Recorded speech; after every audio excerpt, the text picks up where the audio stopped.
বিপত্নিক এক যুবকের জন্য সম্বন্ধ এলো আমার। আমি কুমারী মেয়ে, আমি কেন তাকে বিয়ে করব? অথচ আমার পুরো পরিবার সেই পাত্রের কাছে আমাকে সঁপে দিতে একেবারে উঠে পড়ে লাগলো। জীবনে আমি কখনো প্রথম হতে পারিনি, কারো প্রায়োরিটি লিস্টে আমি শুরুতে নেই। যেখানটায় গেছি, যা করেছি, সব কিছুতে আমি ছিলাম দ্বিতীয়। স্কুল কলেজে কখনো ফার্স্ট গার্ল ছিলাম না, ছিলাম সেকেন্ড গার্ল। যাকে বেস্ট ফ্রেন্ড বলে মানতাম, আমার আগেও তার আরও ফ্রেন্ড ছিল, আমি প্রথম নই। কথায় কথায় সে পুরনো ফ্রেন্ডের সঙ্গে আমার তুলনা দিত। সে এই ছিল, সে ওই ছিল, তুই এই রকম, ওই রকম, ইত্যাদি ইত্যাদি। এক ধরনের হীনমন্যতা বোধ করতাম, খুব খারাপ লাগতো। আবার যাকে ভালোবেসে মন দিলাম, সে অন্য কারো ছিল। প্রথমার প্রস্থানে আমায় ঠাঁই দিয়েছিল সে, আবার সেই প্রথমার প্রত্যাবর্তনেই ত্যাগ করলো। শেষ পর্যন্ত আমার যার সঙ্গে বিয়ে ঠিক হলো, সেও নাকি বিপত্নিক। প্রথম স্ত্রীর মৃত্যুতে আমাকে বিয়ে করবে।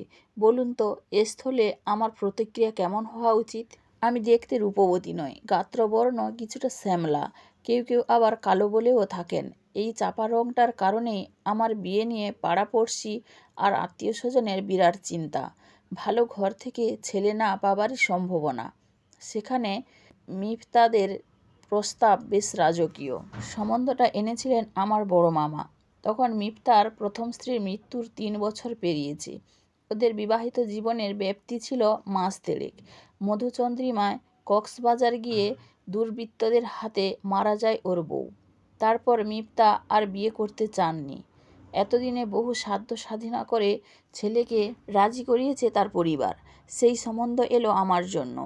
জীবনে কোথাও না হয় প্রথম না হলাম, তাই বলে কি কারো প্রথম ভালোবাসাও হতে পারবো না? আক্ষেপে আমার মনটা হাহাকার করে উঠছিল, কিন্তু আমার কিছু বলবার নেই। বুদ্ধিদীপ্ত চেহারা, বাচনভঙ্গি সুন্দর, মার্জিত। বিয়ের রাতের কথা। মিফতা যখন প্রথম আমার কাছে এলো, অনেক আদর করলো আমায়, খুব যত্নের ছিল তার প্রতিটা স্পর্শ, খুব আবেগের। অথচ আমার বুকের ভেতর তখন তীব্র হাহাকার। এই লোকটা, এই যে এত ভালোবেসে আমায় ছুঁয়ে দিচ্ছে, ঠোঁটে ঠোঁট রাখছে, আমি কি তার প্রথম? এই আবেগবিহ্বল অনুভূতিটা কি শুধুই আমার? না, আমার নয়। এই মানুষটার জীবনে আরও একজন ছিল, তার প্রথম স্ত্রী হিসেবে। তাকেও সে নিশ্চয়ই এইভাবেই ভালোবেসেছে, এভাবেই কাছে টেনে বুকে জড়িয়ে ঘুমিয়েছে। উত্তরটা তো হ্যাঁই হবার কথা। তার চেয়েও বোধহয় বেশি ভালোবাসত তাকে।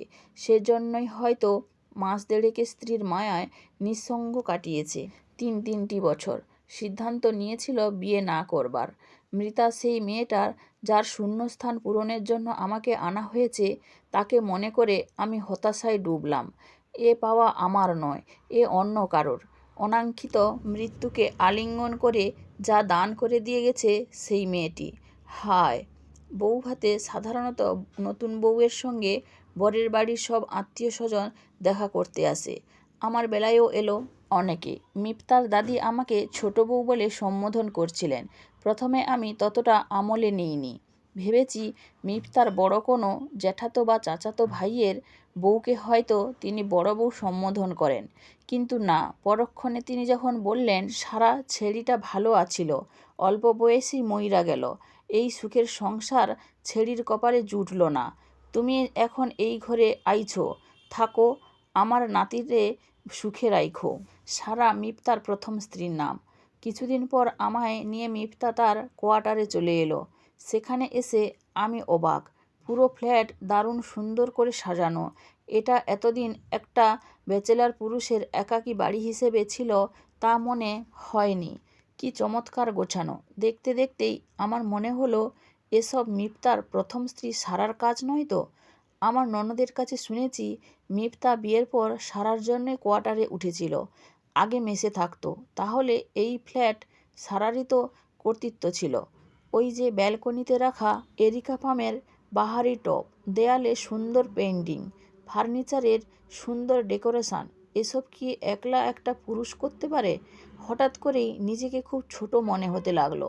এসবই ছিল অন্য কারো সংসার, অন্য কারো আবেগ ভালোবাসায় আমি তাতে অনাকাঙ্ক্ষিত, অনধিকার প্রবেশ করে ফেলেছি। কিন্তু সারা নেই আজ 3 বছর। এই 3 বছরেও কি কিছু বদলায়নি মিফতা? বোধহয় না। কেন যেন মনে হচ্ছিল সারার দেওয়া সকল স্মৃতি চিহ্ন ও রেখে দিয়েছে, খুব যত্নে আগলে রেখেছে। তারই যেন একটা সূক্ষ্ম ইঙ্গিত পাচ্ছিলাম ফ্ল্যাট জুড়ে। শোবার ঘরে সারার একলা একটা ছবি আছে, এছাড়া ফ্ল্যাটে কোথাও আর ছবি নেই। দেখলাম মেয়েটা দারুণ রূপবতী। ঈর্ষা হলো, আমি তো সুন্দরী নই। আবারও ভেতর থেকে কেউ যেন জানান দিল, তুই দ্বিতীয়া। ও প্রথম বলেই ওর সবটা সুন্দর, রূপে গুণে সব দিক দিয়ে ও তোর চেয়ে সেরা ছিল। মরে গিয়ে তোকে দিয়ে গেছে এই সংসার। অন্তরঙ্গ মুহূর্তে আমার অনাগ্রহ আর অনাসক্ত ভাব বুঝতে অসুবিধে হয়নি। মিফতার বলল, তোমার ভালো লাগছে না? কি জবাব দেব ভেবে পাচ্ছিলাম না। কেঁদে ফেললাম হাউমাউ করে। বললাম, আমি মানতে পারছি না, একটুও মানতে পারছি না। কি? এই যে আমার আগেও অন্য কেউ ছিল, যাকে তুমি ভালোবেসেছ, আদর করেছ। আচ্ছা, তুমি কি তাকেও এভাবে ভালোবাসতে? বলেই ওর দিকে তাকালাম। অন্ধকারে স্পষ্ট বোঝা যাচ্ছিল না কিছু, তবুও বুঝতে পারছিলাম মিফতা বিস্ময়ে চেয়ে আছে আমার দিকে। আমার চোখ জোড়া এখনও টলমল করছে জলে।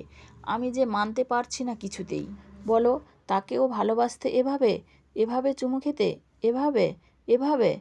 আমি কথা শেষ করবার আগেই ও বলল, তুমি কি সারাকে হিংসা করছো? না, হিংসা নয়, কিন্তু এ আমার মানতে কষ্ট হচ্ছে। মিফতা আর কোনো কথা বলল না, চুপচাপ সরে গেল আমার কাছ থেকে। বুঝতে পারছিলাম আমাকে দেবার মতো সান্ত্বনা ওর ভাণ্ডারে নেই, কারণ সত্যি কখনো পাল্টায় না।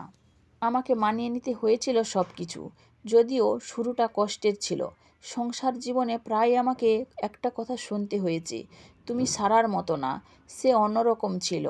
আমি তখন নিজেকে খুব ছোট ভেবেছি, হীনমন্যতায় ভুগেছি। কিন্তু মিফতা বুঝিয়েছে, কেউ কারো মতো হতে পারে না। রোদসি পৃথিবীর প্রতিটা মানুষ প্রতিজন থেকে আলাদা। তুমি যেমন সারার মতো নও, তেমন সেও তোমার মতো নয়। ওর সঙ্গে নিজেকে তুলনা করতে যেও না, প্লিজ। কিন্তু মন তো মানে না। দ্বিতীয়া হওয়ার আফসোস আমার সারা জীবনের। কেন আমি প্রথম হলাম না? ধীরে ধীরে আমি ভালোবেসে ফেলেছি মিফতাকে। শয়নে স্বপনে দিবারাত্রিতে শুধুমাত্র একটি মানুষেরই চিন্তা আমার, সে মিফতা। নিজেও জানি না কখন এত বেশি ভালোবেসে ফেলেছি ওকে। বুঝতে পারি মিফতাও আমায় ভালোবাসে, কিন্তু কতটা? সারার চাইতে বেশি? আমি হারিয়ে গেলেও আবার বিয়ে করবে? মিফতা কোনোদিন আমাকে সারার সাথে তুলনা করেনি, কখনো বলেনি তুমি এমন কেন। বরং আমার সব কিছুকেই সে ভালোবেসেছে। মনে হয় যেন আমিই তার প্রথম প্রেম। তারপরও আমি তুষ্ট হতে পারি না। জানি না কেন এত মন ছোট আমার, এত হিংসুটে কেন আমি। ভয় হয় খুব, আমি হারিয়ে গেলে মিফতা আমাকে ভুলে যাবে না তো? তবে যে আমি মরেও শান্তি পাবো না। হায়, এত হিংসুটে ভাবনা কেন আমার? এসব ভাবি প্রায়, ভেবে ভেবে কষ্ট পাই নিজে নিজেই। মিফতা এই নিয়ে একদিন হেসেছিল, খুব ঠাট্টা করেছিল। তাতে রাগে কেঁদে ফেলেছিলাম আমি। আমার চোখের জল মুছিয়ে দিতে দিতে সে আবৃত্তি করেছিল, কারো গল্পে তুমি দ্বিতীয়া ছিলে, হতে পারে তারপরও আরও ছিল তৃতীয়া, চতুর্থী তো আসেই। আমার গল্পেও তুমি দ্বিতীয়াই হলে, সঙ্গে সঙ্গে শেষটাও। আচ্ছা বলো তো, দ্বিতীয়া না শেষ, কোনটা ভালো? বিয়ের 2 বছর চলছে, আমার ডেলিভারি ডের আজ। হসপিটালে অ্যাডমিট হতে এসেছি, সঙ্গে মিফতা, শাশুড়ি মা, ছোট ননদ। ঠিক 7টায় ওটিতে নেবে আমাকে। ভয়ে আমার গলা শুকিয়ে যাচ্ছে বারবার, হাত পা ঠান্ডা হয়ে আসছে। আচ্ছা, আমি যদি মরে যাই? মিফতা গিয়েছিল ডাক্তারের সাথে কথা বলতে, ফিরে এলো জলদি। আশেপাশে তখন কেউ নেই, আমি একা বসে আছি। ও আমার পাশে বসতেই এক হাতে বাহু জড়িয়ে ধরলাম ওর। তীব্র অসহায়তা নিয়ে বললাম, আমার ভয় লাগছে। আমি মরে গেলে কি হবে বলো তো? কিছু হবে না, খামোকা টেনশান করছো। আমি মরে গেলে তুমি আর একটা বিয়ে করবে? মিফতা হঠাৎ হাসলো। তুমি কি তবে সেই ভয়টাই পাচ্ছ, স্বামী হাত বদল হয়ে যাবার? আমার গলা শুকিয়ে গেল। ও ঠাট্টা করছে কেন? আমার ভেতরের কষ্টটা সে কি অনুধাবন করতে পারছে না? হুট করেই মুখটা নামিয়ে নিয়ে এলো মিফতা আমার খুব কাছে। ওর দ্রুততর বেগের উষ্ণ নিঃশ্বাস এসে আছড়ে পড়ছিল আমার চোখে মুখে। আমি চোখ বন্ধ করতেই কপালে একটা ছোট্ট চুমু এঁকে দিল। তারপর শক্ত করে আমার হাত ধরে বলল, একদম ভয় পেও না, ভয়ের কিচ্ছু নেই। আমি তোমার পাশে আছি রোদসি। আমাকে অপারেশন থিয়েটারে নিয়ে যাওয়া হলো। মিফতার হাত ছেড়ে আমি প্রবেশ করলাম সেখানে। আধ ঘন্টা, মাত্র আধ ঘন্টায় ওই সময়টুকুতে আমার প্রাণ পাখি উড়ে যাবার জোগাড়। বাঁচব তো? ফিরে আসবো তো আবার? মৃত্যুর খুব কাছে গিয়েও যেন ফিরে এলাম। জটিলতা হবার কথা নয়, তবুও হলো। সিজার করবার পর প্রচণ্ড খিঁচুনি হলো। বমি করলাম দুবার। কেবিনে দেওয়ার অনেকক্ষণ হয়ে যাওয়ার পরও ক্রমাগত কাঁপতে থাকলাম। প্রচণ্ড ঠান্ডা লাগছিল। বারংবার মনে হচ্ছিল আমি আর বাঁচব না, এই শেষ। কিছুটা মিথ্যা আমার মাথায় হাত বোলাতে বোলাতে ধীর স্বরে বলল, তুমি দ্বিতীয়া নয় রোদসি, তুমি প্রথমা। আমাকে আমার সন্তানের মুখ দেখাতে, এমন চরম আনন্দ অনুভব করাতে তুমিই প্রথম এবং শেষ। আমার চোখে জল এলো। কোলের বাচ্চাটার দিকে ঝাপসা দৃষ্টিতে তাকিয়ে আমি হাসলাম। এক ফোঁটা অশ্রু গড়ালো কপাল বেয়ে। না, এ জল দুঃখের নয়, বরং প্রচণ্ড সুখের, তৃপ্তির। কারণ জীবনে এই প্রথম আমি প্রথম হবার আনন্দটা পেলাম। উপলব্ধি করলাম দ্বিতীয়াও ভালো, যদি তা শেষ হয়। আমি দ্বিতীয়া, এই নিয়ে আমার আর কোনো দুঃখ নেই।